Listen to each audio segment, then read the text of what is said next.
Representative. So next up, first of all, my apologies to Representative Lanoue.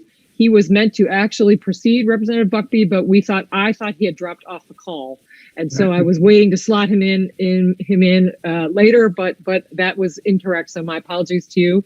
And then after Representative Lanoue is Senator Summers. So Representative Lanoue, you have the floor. Thank you, Madam Chair. I'm used to getting pushed around by Representative Buckby. Members of the committee, thank you so much for the opportunity to testify. For the record, I'm Representative Brian Lanoue from the 45th House District, comprising of 5 great towns in Eastern Connecticut. I'm here to testify in support of 2 very important bills to my district and to the entire state of Connecticut. The first one is House Bill 5722. That's an act exempting personal income tax stipends paid to volunteer firefighters and volunteer ambulance members. I submitted my written testimony on that for the record. Additionally, I'm testifying on behalf of the House Republican Caucus on Caucus Initiative House Bill 5586. Then this is an act requiring the expansion of the Crisis Initiative pilot program throughout the state.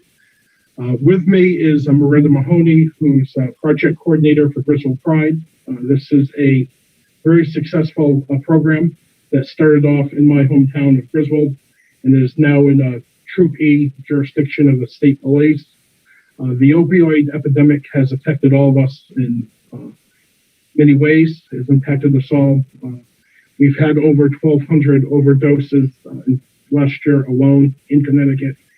And the Crisis Initiative brings together our law enforcement, both on the state and local level. They embed a DEMIS clinician right inside the troop, and they focus on treatment as opposed to incarceration. So this pilot program, we're looking to expand this throughout the state of Connecticut, expand Crisis statewide. So to give you a little more background and information about Crisis is Miranda Mahoney from Griswold Pride, who's been there since its inception. And then we will be happy to take any questions on either bill. Thank you so much. Here's Miranda. Hello, Miranda Mahoney from Griswold, Connecticut. As Brian mentioned, I'm the coordinator for Griswold Pride. I work closely with the state police and the statewide narcotics task force to develop the crisis initiative and implement it in the pilot community of Griswold. It brought a new, much-needed resource to our community, a multi-pronged, comprehensive approach to combat the opioid epidemic that was hitting us hard. Together, law enforcement, treatment, prevention in the community entered into a partnership to work together and offer a path to recovery from a new and unlikely source, the police. Through this program, the LCSW was embedded into Troop E, became an instant resource for our troopers. They can now connect somebody to a trained professional by referring for treatment and mental health services, and then following up with the outreach after a crisis or an overdose event. Troopers also completed 40 hours of crisis intervention training, which was spoken about earlier, where they learned how to recognize and respond to behavioral health conditions, how to effectively communicate and de-escalate volatile situations. It emphasized the importance of programs like Crisis and how this partnership is critical to reducing the number of law enforcement calls for service and recurring emergency room visits while offering a diversion to the criminal justice system. Programs like Crisis are more important than ever. The impact of the pandemic on mental health is frightening. Isolation and a disruption of treatment services resulted in drastic increases in mental health crises and substance use, and law enforcement has a front row seat. Connecticut overdose deaths and mental health distress calls. Your 3 minutes are up. Sorry.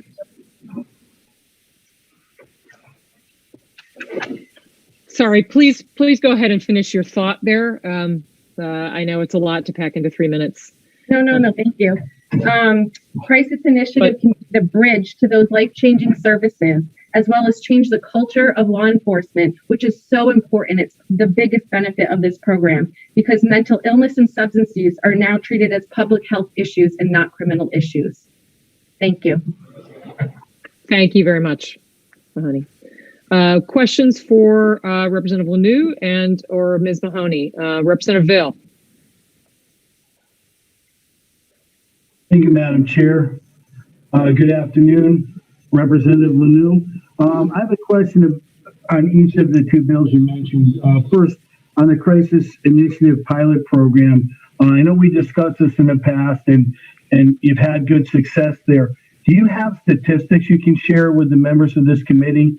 And then how those might, these programs might be implemented throughout the state? I'm always a little apprehensive about mandates. So if you have some data to back that up that you could share with us. Sure. Just one follow-up question after that about the firefighter stipend. Sure, I can follow up with the data. Over almost about 600 referrals have been made to the clinicians since the inception in 2017, with about 500 follow-up outreach visits. However, the data stops there as far as the state police data, because once they're connected to the clinician, that becomes HIPAA and DMIS data. So we don't have access to that. Okay, and again, I think in the general, I like what I'm hearing here, because when people have addiction problems, jail, having worked in prisons, that's not a good place for them to recover. And I like all these proactive approaches. And I think New Milford's done it. Groton, I know, has the Angel program. There was a big national recognition in Gloucester, Massachusetts about getting ahead of this. And I'm encouraged to see that we're having these conversations. And I think what's important too, Representative, if I may, is since 2017, we've identified 600 people who are now getting into some sort of a mental health pipeline, where we've identified them. There's a police and our mental health community are working hand in hand, that clinician. It's not simply a revolving door where somebody's going in and out of the emergency room, but we have a pipeline and we have some sort of follow-up. I think that's very important, is identification and recognizing these people.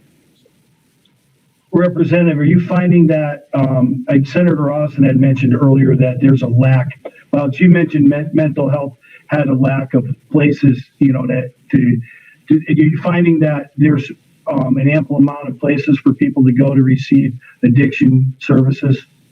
I certainly think there is a mental health disparity, particularly in the northeastern Connecticut. I co-sponsored a bill with Senator Austin and others in the region. So this bill certainly doesn't address every single mental health disparity. But what this does do is bring together a clinician, somebody from the mental health side, and our law enforcement, and taking some of the pressure off of our police when it relates to mental health, and put more of it with the clinician as far as where it should be, and we'll have them focus more on the mental health component. But certainly our work is not done when it comes to mental health disparity and funding disparity. So we need to continue to work on that. And just one on 5522, the firefighter stipend. So they receive a stipend from the town, and then the state taxes that as income. Am I understanding that correctly? You are, Representative. In one of my towns, in Voluntown, for example, the police chief reports he offers a annual stipend. The average check is about $1,400. Where to get that check, you have to fulfill so much training, attend so many meetings, and respond to so many calls. If you fulfill that criteria, you get that stipend. It incentivizes people to volunteer and hopefully to retain them. Once they get hit with this, the income tax, the state income tax, they're tending to see people drop off. They're having a hard time keeping the volunteer personnel. So we want to make sure we give them every advantage. This bill tries to address that. Thank you. Thank you, Representative. Representative Pace.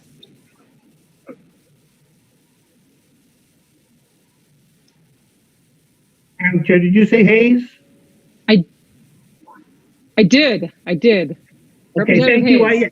Your wording got caught off right in the middle there, so I wasn't sure I caught it. So thank you.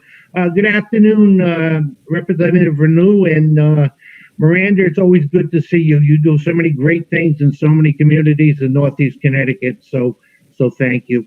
Brian, if I could, I'd also like to go to the the stipend tax, if I could? Yes, absolutely. Okay. Just so I understand, I think I get this right. This isn't a payroll, correct? This isn't something that they get weekly or monthly, or there's an agreement when they come in that they're going to get paid so much per hour. It's not a payroll. This is more of a thank you type of thing. Thank you for helping our community. We've got 50 volunteers, which would have cost our community hundreds of thousands of dollars if we were full-time. This is a thank you for providing the service. And most of the time, it's a very small amount of money. Absolutely. Thank you, Representative, for bringing that up. Yes, this is nobody is certainly getting rich off of this. This is a thank you, a very small token of our appreciation to our the first responders, those people that are getting calls could be all hours of the night, at very inopportune times, inconvenient times, but they're rising to the call, and they're helping their neighbors and their communities. So this is a token of thanks, and those who particularly are given those hours of meetings and training and so many calls in an annual basis. So from what I understand, particularly in the volunteer model, I believe they do it on an annual basis. And it's not salary, it's not a payroll, it's a stipend, volunteer thank you check. Yeah, that was my understanding too. And I've had several of the fire chiefs in my local area speak to me, and their concerns are the same. By the time these volunteers get these checks with taxes taken out of them, they're getting pennies, and it's almost not worth the while writing the checks. Right. And the communities are saying, I'm sorry, I didn't mean to interrupt you. Go ahead, Representative. No, it's okay. Go ahead, finish. I'm so used to having our regular conversations, forgetting we're in a hearing setting here. But yes, you're absolutely right. They're getting disincentivized, and the towns are saying thank you by giving these checks, and unfortunately, the state is not saying thank you by taking out income tax on this. And this is one of those stipends. This thank you. We need to say thank you. We need to exempt these stipends. Okay, thank you for your time. I appreciate it. I will support that bill, and I will support the mental health bill as well. And goodbye, Miranda. It was nice seeing you again. Maybe we'll see you next year at another hearing. Thank you, Madam Chair. Thank you, Representative. Next, Representative Howard. Thank you, Madam Chair. Representative Lanoue, how are you, sir? I'm well. How are you, Representative?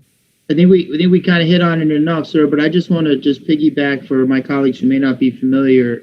When these volunteer firefighters and EMS providers, and I think it's important that we talk about them as well, when they get these checks, they get a 1099, right? So they end up as like a private contractor. So it's not simply the income tax that they would pay on, say, a W-2, but it's an additional tax, and that's what really is what eviscerates that check. Is that about right? That's correct. Yeah, all right. So I think that's an important thing to know. And while I have the floor, I just want to say to Ms. Mahoney, thank you very much for all the work that you do. As a comment, I've been in the justice system for a long time, and the fact that we're getting around to realizing mental health is an underlying concern and really hitting that and trying to get folks out of that perpetual cycle is admirable work, and I think it's very important for this committee to hear from you. So thank you for being here today. Thank you so much for having me. Thank you, Representative. Representative Hall, there we go. Good afternoon to the both of you. Good to see you both here. And I think just to talk about a little bit on the tax stipend 5722, I think the legislative body all had great intent when we originally passed this. I don't think the intent was to tax the stipend. So for me, I'm looking at it more as a fix. Because the original intent when it was passed was certainly to bolster the volunteers and give them and our chiefs an extra incentive to get these volunteers in the door that we so desperately need. So for me, this is more of a fix, and I certainly support you on that.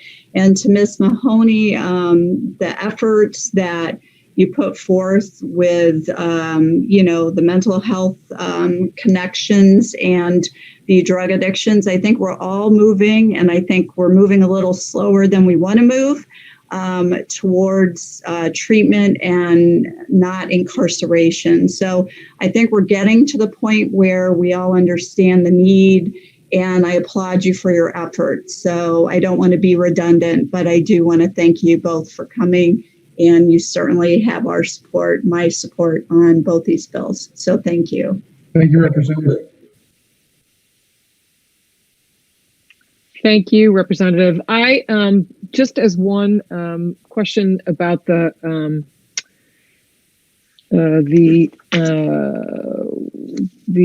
pilot program in Griswold. Have you or anyone else done any preliminary estimations of what the cost would be to expand this to throughout the state? I think there obviously has to be an OFA fiscal analysis done, but I think what we're looking at, and Miranda can chime in on some of the expenses, but obviously the CIT training itself for the officers, crisis intervention training, they have to backfill through overtime. I believe it's a 40-week course. So when you go for the training, somebody needs to backfill that. And the other certainly is we have to dedicate a DMIS clinician to the catchment areas. So those are the two that are jumping out at me. But I can let Miranda comment a little further on that if you like. Yeah. The cost, like Brian said, is primarily the training. The way the program is set up right now in Troop E is that they instead of contracting and hiring a clinician and hiring an additional one, they had the two state organizations, DMIS and the state police, work together, and they took a clinician who was already working and placed them in the Troop E barracks. They were available to the troopers, but also could perform their other duties for DMIS. So there was no additional cost there. It just comes to working together, and there's a lot of regional components to this within DMIS, and who would be the clinician, what agency would be the clinician that was assigned to each barrack. Thank you. That's very helpful. Any further questions for either Ms. Mahoney or Representative Lanoue? Seeing none, I thank you both for being here and for your advocacy, and Ms. Mahoney for your work, which is making a difference in a lot of lives. So thank you. Thank you, Madam Chair. Next up, we have